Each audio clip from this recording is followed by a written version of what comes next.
दोस्तों, किसी ने बड़े कमाल की बात कही है कि हीरा परखने वाले से ज्यादा पीड़ा परखने वाला महत्वपूर्ण होता है, क्योंकि असल जिंदगी में पीड़ा परखने वाला ही जौहरी होता है। दोस्तों, माँ बाप से बड़ा कोई भगवान नहीं होता और माता पिता की सेवा से बड़ा कोई धर्म नहीं होता।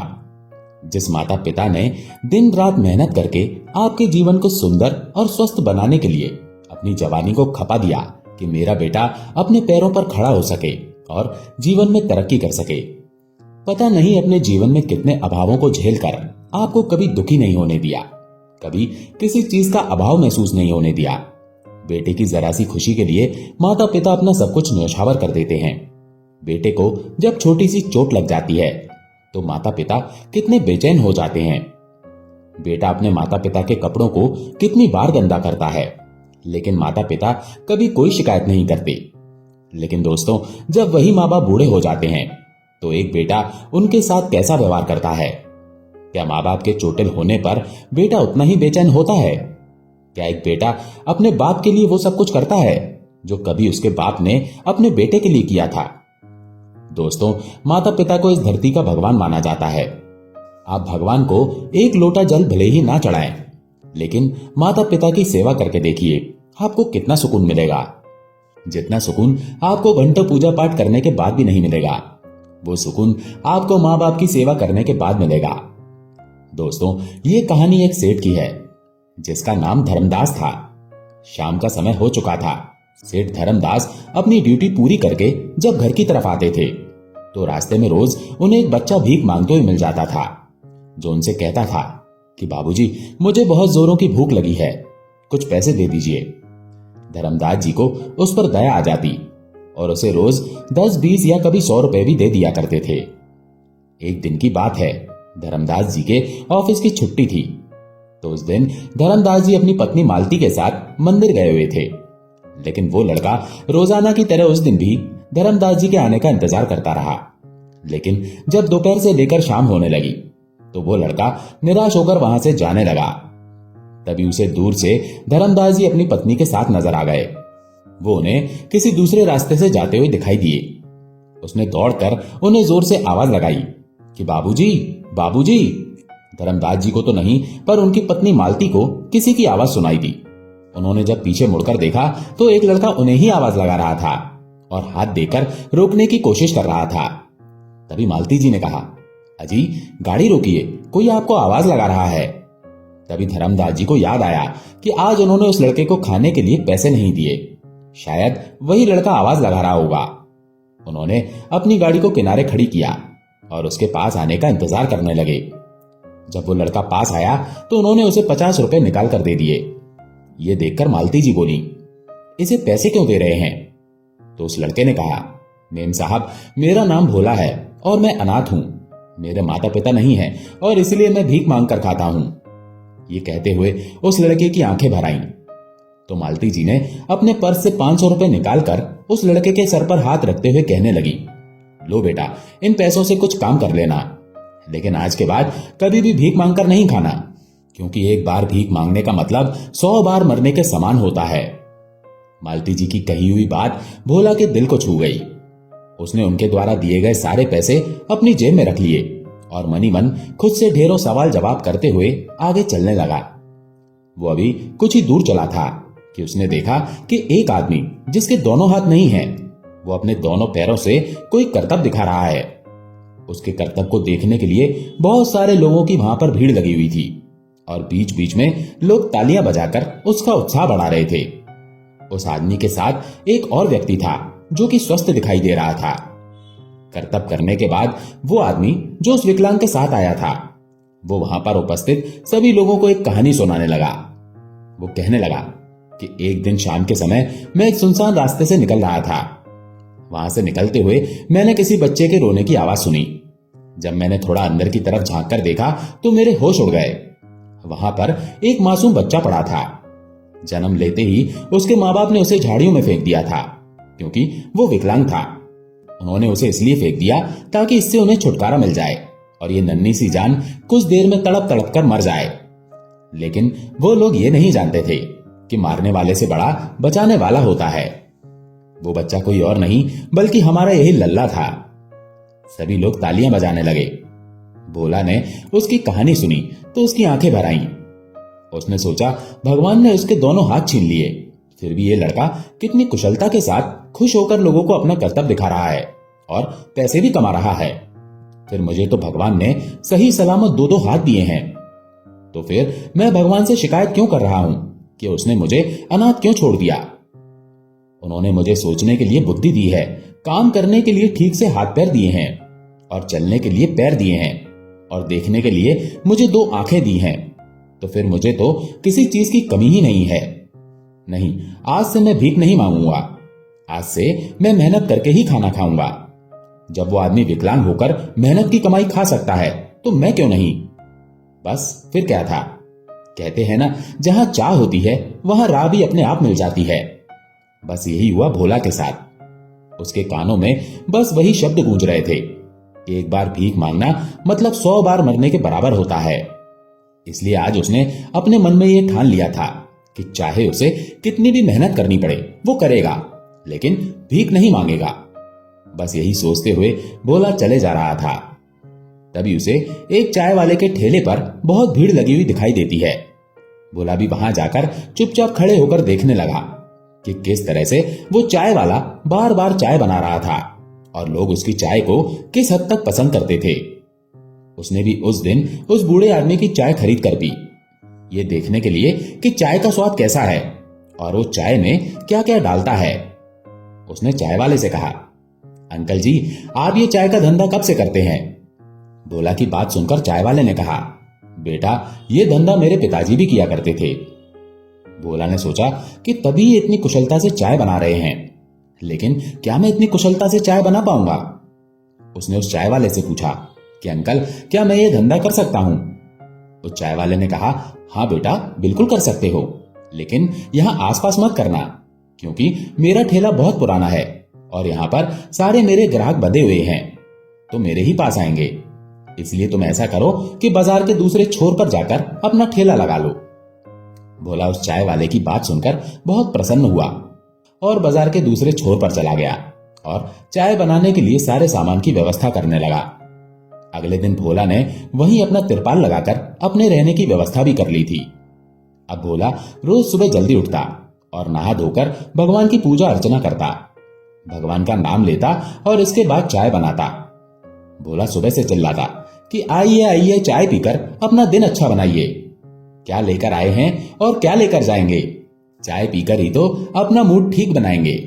भोला ये सब इतनी मासूमियत से कहता कि चाहे कितने भी कठोर दिल का इंसान हो, उसका भी दिल पिघल जाता और उसके पास आकर वो उससे एक कप चाय खरीदकर जरूर पीता। चाय से ज्यादा स्वादिष्ट उसकी बातें होती थी। वो इतने प्यार से बोलता कि कोई भी जो एक बार चाय पीता तो वो एक की जगह 2 कप चाय पीकर जाता। कुछ दिनों में भोला इतना फेमस हो चुका था कि हर एक व्यक्ति की जुबान पर भोला चाय वाले का नाम रहता। अब उस पुराने चाय वाले के धंधे में काफी फर्क पड़ गया था। उसने सोचा, क्यों ना मैं भोला चाय वाले की चाय पी करके देखूं। वो ऐसी चाय बनाता है कि लोग उसकी चाय के दीवाने हुए जा रहे हैं। जब वो चाय वाला भोला की दुकान पर आया तो भोला ने उन्हें बड़े ही सम्मान के साथ अपनी दुकान पर बिठाया और उन्हें चाय पिलाई। जब वो उसे चाय का पैसा देने लगा तो भोला ने कहा, नहीं अंकल जी, आपसे ही मैंने ये काम सीखा है, इसीलिए आप मेरे गुरु हुए, और गुरु से क्या कोई शिष्य कभी पैसे लेता है। उस चाय वाले ने सोचा, क्यों ना भोला को अपनी सारी परेशानी बता दूं, ताकि भोला अपनी चाय की दुकान कहीं और लगा ले, ताकि उनके ग्राहक बने रहें। लेकिन भोला की मासूमियत को देखकर उनका भी दिल गवाही नहीं दे रहा था कि वो भोला से कुछ भी कहें। उनका उदास चेहरा देखकर भोला ही बोल पड़ा, क्या बात है अंकल जी, आप उदास लग रहे हो। तो चाय वाला कहने लगा, बेटा भोला, मैं कैसे कहूं, किस मुंह से तुझे अपनी परेशानी बताऊं, मुझे तो कुछ भी समझ में नहीं आ रहा है। मुझे मालूम है, मैं अगर अपनी परेशानी कहूंगा तो तुम्हारा दिल टूट जाएगा। भोला कहने लगा कि अंकल, आप एक बार बोलकर तो देखिए, अगर मुझसे बन पाएगा तो मैं जरूर करूंगा। तभी वो चाय वाला कहने लगा कि भोला बेटा, जब से तुमने अपनी चाय की दुकान खोली है ना, तब से मेरी दुकान में ग्राहक ना के बराबर हो गए हैं। बेटा, मैं क्या करूं, अब मैं बूढ़ा हो चला हूं, इसके अलावा दूसरा काम मुझे आता नहीं है और मेरा घर इसी चाय के ठेले से ही चलता है। मेरा घर यहां पास ही में पड़ता है, इसीलिए मैं यहीं पास में ही अपना चाय का ठेला खोलना चाहता हूं। मुझे तो लगा था कि मेरी दुकान के कारण तुम्हारी दुकान नहीं चलेगी, इसलिए मैंने तुम्हें मुझसे दूर ठेला लगाने की सलाह दी थी, लेकिन मुझे क्या पता था कि उसका उल्टा होने वाला है। इतना कहकर वो चाय वाला उदास होकर बैठ गया। उन्हें इतना उदास देखकर भोला उनके हाथों को अपने हाथों में लेते हुए कहने लगा, बस इतनी सी बात है अंकल जी, इस परेशानी को तो हम चुटकी भर में हल कर सकते हैं। वो अंकल कहने लगे, वो कैसे बेटा? भोला ने कहा, अरे अंकल जी, ना ही मेरा कोई घर है और ना ही मेरा कोई परिवार है। मैं अपना ठेला लेकर किसी दूसरे बाजार में चला जाता हूं। आप निश्चिंत होकर अपना कारोबार कीजिए। भोला की बातें सुनकर वो चाय वाला आश्चर्यचकित होकर भोला को देखता रह गया।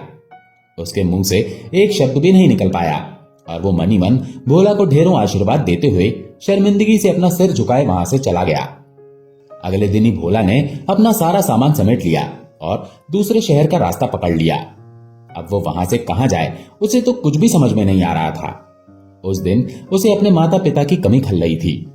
वो सोच रहा था कि काश आज उसके भी माता पिता होते, उसका भी अपना परिवार होता और वो भी कह सकता कि मेरा भी परिवार है। लेकिन अफसोस कि उसके पास अपना कहने के लिए कोई भी नहीं था। वो एकदम अकेला था। फिर उसने स्वयं को हिम्मत दी और मनी मन निर्णय लिया कि वो एक दिन इस वक्त को बदल कर रहेगा। उसने अपने आंसुओं को पोंछा और पहुंच गया दूसरे शहर में और मनी मन कहने लगा कि अब तो आप खुश रहना अंकल जी, अब तो आपके ग्राहक मेरे पास नहीं आएंगे। उसने फिर से भगवान का नाम लिया और लग गया अपने काम में।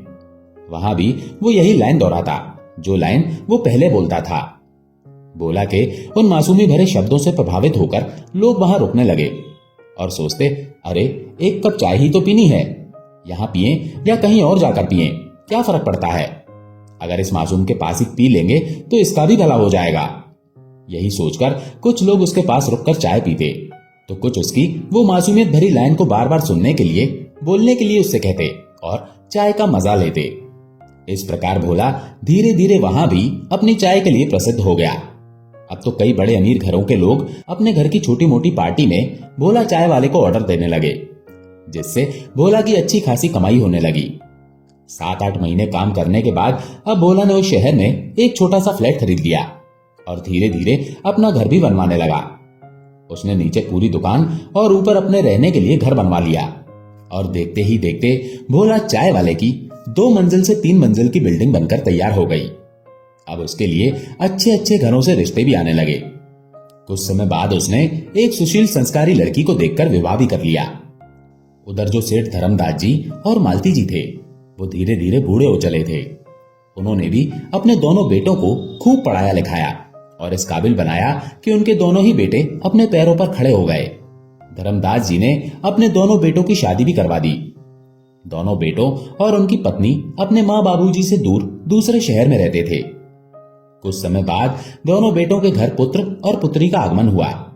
जब भी मालती जी का मन करता तो वे अपने पोते पोतियों से मिलने अपने बेटे बहू के पास चली जाती, लेकिन उनके बेटे बहू उनके पास त्योहार पर भी मिलने के लिए नहीं आते थे। धर्मदास जी तो अपने मन को किसी तरह मना लेते कि बच्चों को आजादी से जीने दो, लेकिन मालती जी को अपने पोते और पोतियों की बहुत याद आती थी। इसीलिए बहुओं के द्वारा कई बार अपमानित होकर भी वो पोते पोतियों से मिलने के लिए चली जाती थी। धर्मदास जी मालती जी के मोह को देखकर हैरान हो जाते कि जो औरत दूसरों को जीवन भर आत्मसम्मान का पाठ पढ़ाती रही, वही औरत आज सिर्फ अपने पोते पोतियों की एक झलक मात्र के लिए अपने बेटे बहू का इतना अपमान भी खुशी से सहन कर लेती है। सही कहते हैं लोग कि मूल से ज्यादा ब्याज प्यारा होता है। यही सोचकर धर्मदास जी मुस्कुराकर चले जाते। ऐसा नहीं था कि धर्मदास जी को अपने पोते पोतियों से प्यार नहीं था, वो भी अपने पोते पोतियों से बहुत प्यार करते थे। इसलिए तो वो मालती जी को वहां जाने के लिए कभी भी मना नहीं करते थे और खुद ही उन्हें अपने बेटे बहू के घर लेकर चले जाते थे। फिर चाहे बहू उन्हें 4 बातें ही क्यों ना सुना दे। थोड़ी देर के लिए बुरा तो उन्हें भी लगता था, लेकिन मालती जी ये कहकर मरम का काम कर देती थी कि अरे अपने ही तो बच्चे हैं, अपनों के कहने का क्या बुरा मानना। फिर क्या था, धर्मदास जी भी चुप हो जाते। एक दिन दोनों बेटों ने अपने पिताजी के पास आकर रोते हुए कहा कि पिताजी, हमारे बिजनेस में घाटा हो गया है, इसीलिए हम आपसे मदद मांगने आए हैं। अगर आप अपने रिटायरमेंट के पैसे हमको दे देंगे तो आपकी बड़ी मेहरबानी होगी। और अब आप लोग भी तो बूढ़े हो चले हैं, आप लोगों को भी तो अपने बहू बेटे और पोते पोतियों के साथ रहने की जरूरत है। इसीलिए आज से आप दोनों लोग हम दोनों भाइयों के पास ही रहेंगे। बेटे बहू की बात सुनकर धर्मदास जी सब समझ रहे थे कि आज तक जिन बच्चों ने हमें एक बार भी अपने घर में मान सम्मान नहीं दिया, वही बच्चे आज कितने मान सम्मान और मीठी मीठी बातें कर रहे हैं, अपने साथ रखने की बातें कर रहे हैं। लेकिन मालती जी तो अपने बेटे बहुओं की बातों में आकर अपने भोलेपन के कारण उनकी चालाकी को समझ ही नहीं पाई और अपने पति से कहने लगी कि बच्चे ठीक ही तो कह रहे हैं जी, अब हम बूढ़े हो गए हैं तो हमें आज नहीं तो कल अपने बच्चों के साथ ही रहना है। अगर कल जाएंगे तो उससे अच्छा है हम आज ही बेटे बहू के पास चले जाएं। और वैसे भी हमारे पूरे पैसों पर तो हमारे बेटों का ही अधिकार है, उन्हें पहले दें या बाद में, बात तो बराबर है। मालती जी के बार बार कहने पर धर्मदास जी मान गए और उन्होंने अपने रिटायरमेंट के सारे पैसे दोनों बेटों को आधे आधे बांट दिए। दोनों बेटे बहुत खुश हो गए। अगले ही दिन सुबह उनका बड़ा बेटा अपनी बीवी बच्चों के साथ बैग लेकर बाहर निकला। तभी मालती जी कहने लगी, अरे बेटा तुम ये क्या कर रहे हो, क्या तुम अपने घर जा रहे हो? बेटा बोला, हाँ माँ, रात में ही एक डीलर का फोन आया था, अगर मैं उससे आज के आज नहीं मिला तो मैंने जिस रेट में धंधे के लिए बात कही थी वो कैंसिल कर देगा, इसीलिए मुझे अभी जाना होगा। अभी उसकी बात चली रही थी कि तभी जो छोटा बेटा था वो भी बैग और अपने बीवी बच्चों को लेकर बाहर निकला। तो मालती जी कहने लगी कि बेटा क्या तुझे भी किसी डीलर से मिलना है? उसने कहा, अरे नहीं माँ, असल बात तो ये है कि मैं जिस ऑफिस में काम करता था मेरी उसके साथ पार्टनरशिप की बात चल रही थी। अभी उस बॉस का फोन आया था, उसने कहा कि अगर मैं आज के आज ही अपने बिजनेस के पैसे नहीं लगाऊंगा तो वो मुझे अपने साझे से हटा देगा, इसलिए मुझे भी जल्दी ही जाना पड़ रहा है। तभी मालती जी बोली, अरे वो सब तो ठीक है, परंतु हम दोनों को कौन लेकर जाएगा? इसके बारे में क्या सोचा है तुम लोगों ने? दोनों भाई एक दूसरे को देखने लगे। तभी बड़ा बेटा कहने लगा, अरे माँ, आप क्यों चिंता करती हो, हम लोग आएंगे ना आप लोगों को लेने के लिए, और आप लोग कहीं दूसरे घर में थोड़े ही रहते हो, और ना ही आप लोगों को हमारी तरह कमरे में रहने का किराया देना पड़ता है। अभी आप लोग मजे से रहिए, हम दोनों भाइयों में से जिसको भी समय मिलेगा आप लोगों को आकर ले जाएगा। तभी मालती जी बोली, अरे बेटा, हम सब तो एक ही घर में थे, तुम लोग रात में ही बता देते तो हम दोनों भी तुम्हारे साथ चलने के लिए तैयार हो जाते। अरे माँ, हमें लगा आप लोग सो गए होंगे और रात भी बहुत ज्यादा हो गई थी, इसीलिए आप लोगों को जगाना ठीक नहीं समझा। कोई बात नहीं है माँ, आप तब तक अपनी सहेलियों से मिल लेना और सामान भी पैक करके रख लेना ताकि हमें बार बार गांव के लिए ना आना पड़े। इतना कहकर दोनों बेटे बहू अपनी माता के पैर छूकर बाहर निकल गए। मालती जी अपने बेटों को ढेरों आशीर्वाद देती रहीं। वो सोच रही थी कि उनके बच्चे कितने समझदार हो गए हैं। अभी तक धर्मदास जी सोकर भी नहीं उठे थे। जब वो सोकर उठे तो देखा पूरा घर शांत और खाली खाली सा लग रहा था। उन्होंने मालती जी को आवाज लगाई, मालती, मालती, अभी आई। कहती हुई मालती जी गर्म पानी लेकर अपने पति के पास आ गईं। तो उन्होंने पूछा कि अरे, आज पूरा घर सूना सूना क्यों लग रहा है, बच्चे कहाँ हैं? मालती जी ने मायूस होकर जवाब दिया, अजी वो दोनों तो अपने अपने बीवी बच्चों को लेकर चले गए हैं, क्योंकि उन्हें जरूरी काम आ गया था और मुझसे बोलकर गए हैं कि पापा से हमारी तरफ से माफी मांग लेना। देख रहे हैं जी, हमारे बच्चे आजकल कितने समझदार हो गए हैं। मालती जी की निस्वार्थ प्रेम से भरी बातें सुनकर धर्मदास जी की आंखों में आंसू आ गए। वो सोच रहे थे, मेरी पत्नी कितनी भोली है, इसे तो अपने बेटों का लालच और स्वार्थ कुछ भी समझ में नहीं आ रहा है।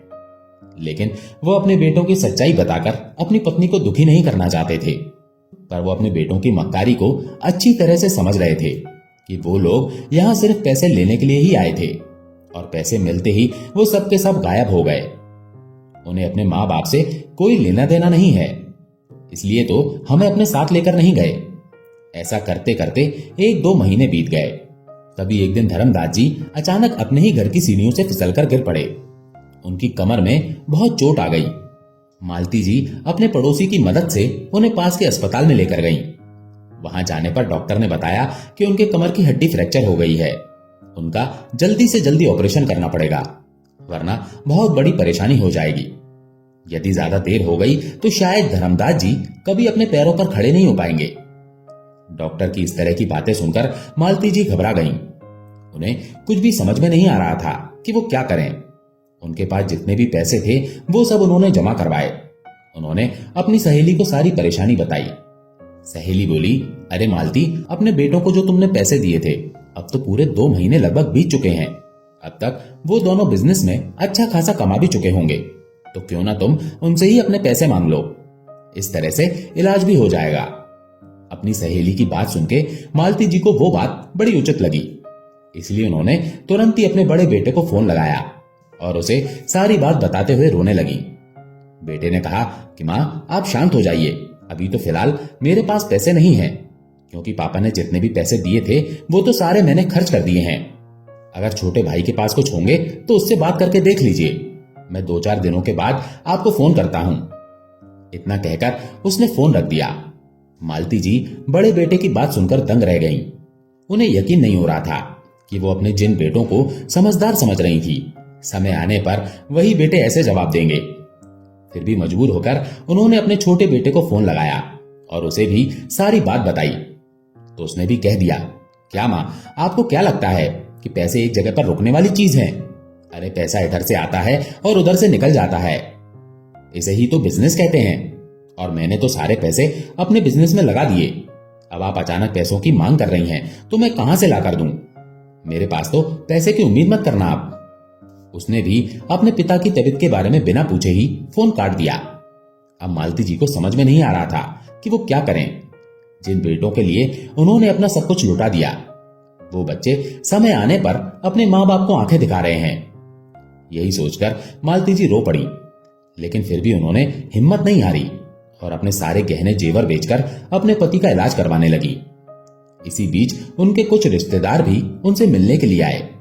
तो बातचीत के दौरान मालती जी ने उनको बताया कि किस तरह से उनके बेटों ने उन्हें बहला फुसलाकर सारे पैसे ऐंठ लिए और जब उन्हें पैसों की जरूरत पड़ी तो आंखें दिखा रहे हैं। सभी रिश्तेदारों ने उनके दोनों बेटों के पास फोन करके उन पर दबाव डाला कि उन दोनों को अपने माँ बाप की सेवा करनी ही पड़ेगी। माँ बाप इसी दिन के लिए तो अपने बच्चों को पाल पोस कर बड़ा करते हैं कि वो उनकी बीमारी में काम आएंगे, उनके बुढ़ापे में सहारा बनेंगे। और तुम दोनों भाइयों ने तो अपने पिता के रिटायर होने के बाद उनके सारे पैसे भी मांग लिए, और आज जब उनके ऊपर मुसीबत आन पड़ी है तो तुम दोनों ऐसे तेवर दिखा रहे हो।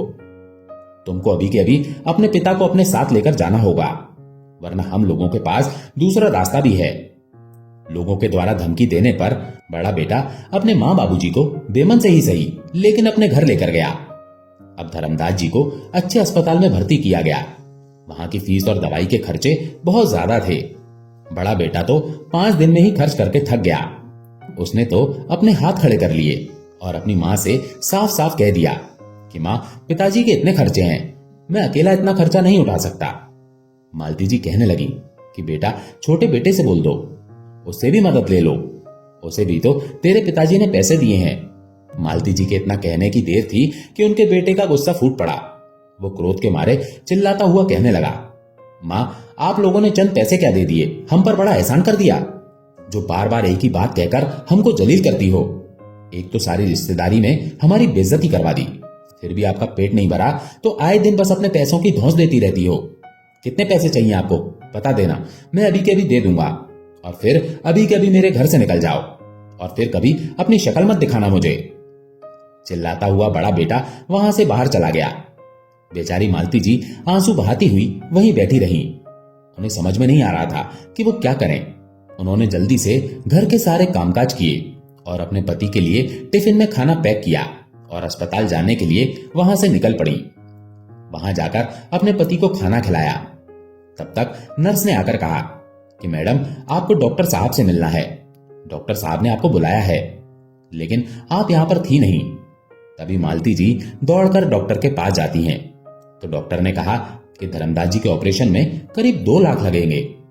2 लाख का नाम सुनते ही मालती जी को चक्कर आने लगे।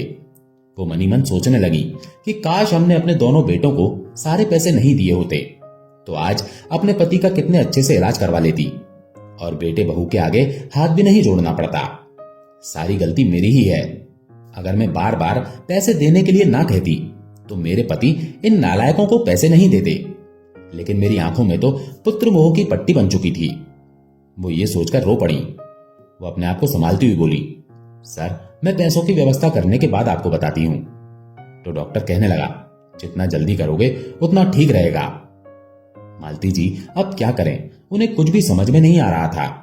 उन्हें मालूम था कि अगर वो अपने बेटे के पास फोन करेंगी तो उसका क्या जवाब होगा, क्योंकि ना ही उनके पास पैसा था, ना ही उनके बेटे बहू उनका साथ दे रहे थे।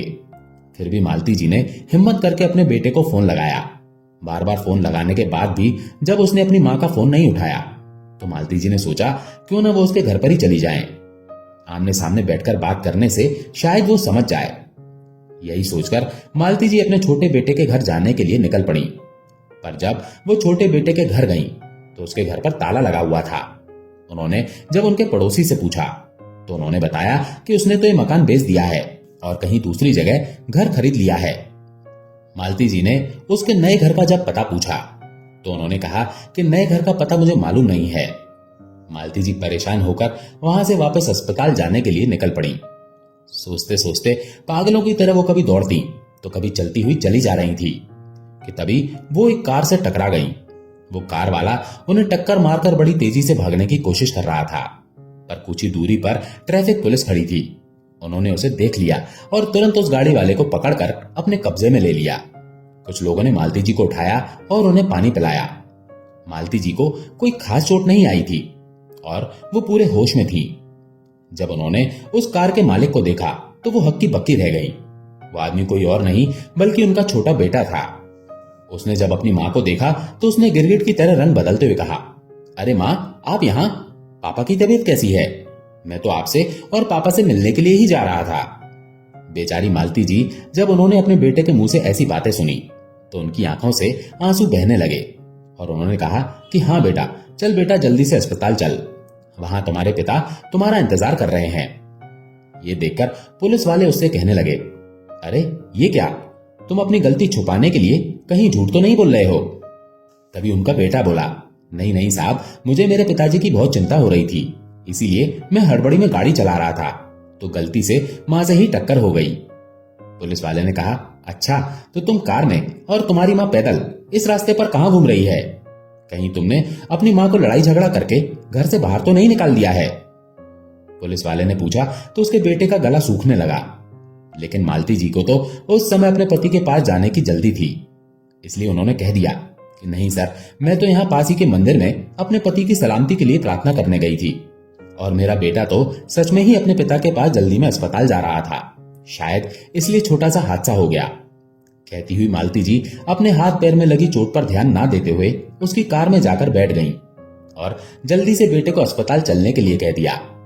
पुलिस वालों ने बेटे को सख्त हिदायत दी कि अगर तुमने अपने माँ बाप को तंग करने की कोशिश की तो सीधे जेल की हवा खाने के लिए तैयार रहना। बेटा अपनी माँ को टक्कर मारने से और पुलिस वालों की नजर में आ जाने के कारण डर रहा था, इसलिए उस समय चुपचाप मालती जी को अस्पताल लेकर चला गया। वहां जाकर जब देखा तो धर्मदास जी को ऑपरेशन थिएटर में ले जाया जा चुका था। जब मालती जी ने काउंटर पर जाकर पता किया कि उनकी फीस किसने भरी है तो उन्होंने बताया कि एक भोला नाम का आदमी था, उसने उनकी फीस जमा करवाई है और दवाई गोलियों के लिए 5,000 रुपए अलग से जमा करके गया है ताकि उन्हें बाद में दिक्कत ना हो। उन्होंने आपका बहुत इंतजार किया लेकिन आप आई ही नहीं, इसीलिए वो चला गया। मालती जी सोच सोचकर परेशान हो रही थी कि ये भोला कौन है जो इतनी फीस हम अजनबियों के लिए भरकर चला गया। मैं तो किसी भोला को नहीं जानती। फिर बेटे से भोला के बारे में पूछा तो उसने भी नाम में सिर हिला दिया। फिर थोड़ी देर बाद धर्मदास जी को ऑपरेशन थिएटर से बाहर लाया गया। उनका छोटा बेटा अपनी मां को घर का एड्रेस देकर वहां से चलता बना। कुछ दिनों के बाद धर्मदास जी की छुट्टी हुई तो मालती जी ने अपने छोटे बेटे को फोन लगाया तो उसने कहा कि हम दोनों अपनी ड्यूटी पर आए हुए हैं, आप लोग ऑटो करके घर आ जाओ। मालती जी ने उनका घर देखा भी नहीं था, फिर भी ऑटो वाले को एड्रेस बताया तो उसने उस एड्रेस पर उनको पहुंचा दिया। अब दोनों पति पत्नी अपने बेटे के घर के बाहर भिखारी की तरह भूखे प्यासे बैठे रहे। जब उनकी बहू शाम को घर आई और उनको अपने घर के बाहर बैठा हुआ देखा तो वो उन्हें देखते ही आग बबूला हो गई और जल्दी से घर का ताला खोला और उन्हें अंदर जाने के लिए कहा। जब वो दोनों अंदर आ गए तो वो उन पर बरस पड़ी।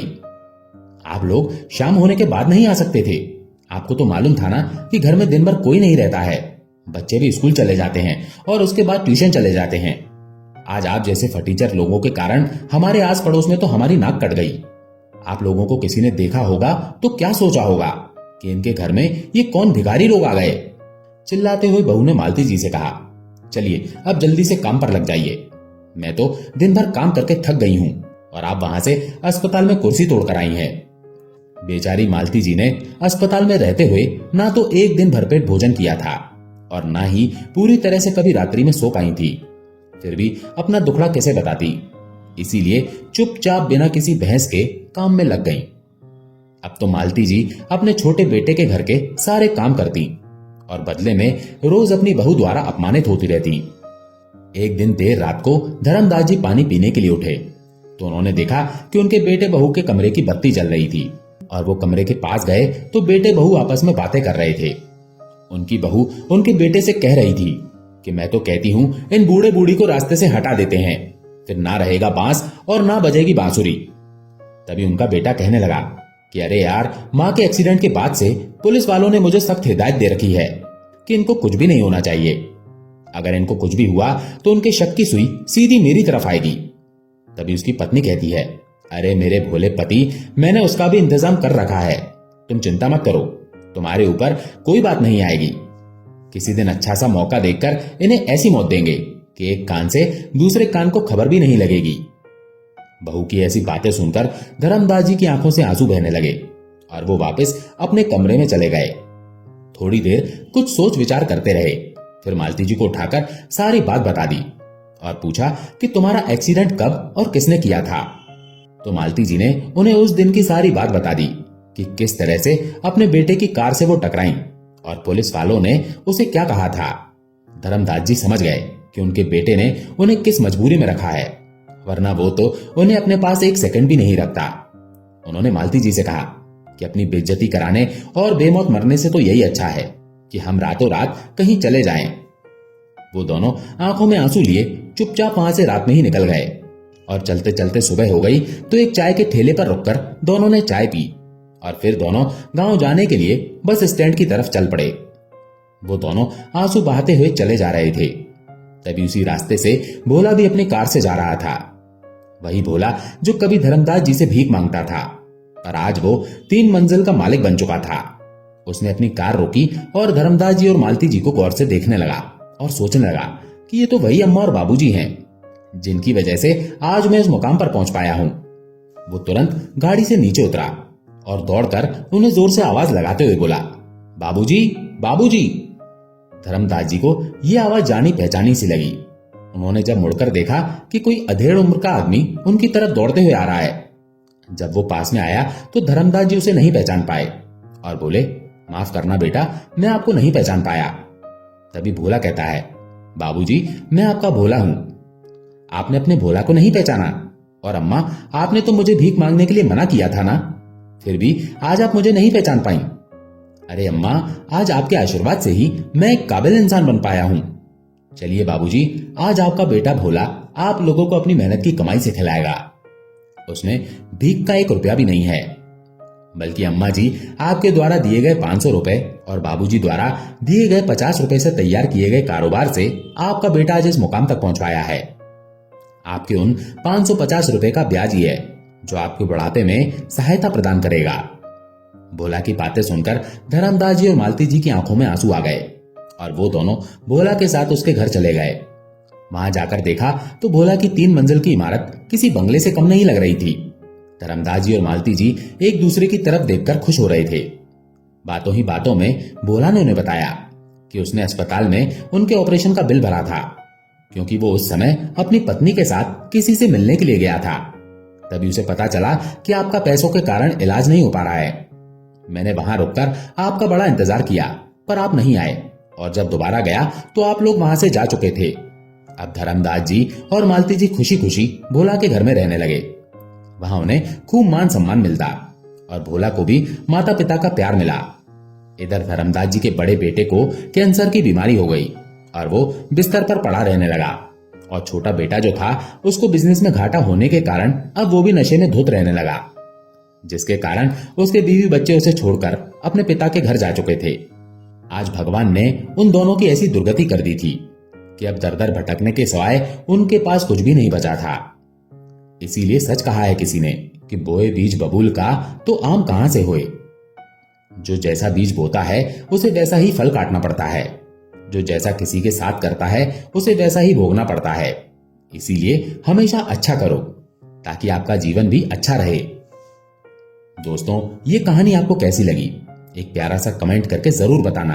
और यदि वीडियो आपको पसंद आया हो तो इस वीडियो को लाइक शेयर करना और चैनल को सब्सक्राइब करना ना भूलना। तो मिलते हैं अगली कहानी में। तब तक के लिए अपना ख्याल रखें। धन्यवाद।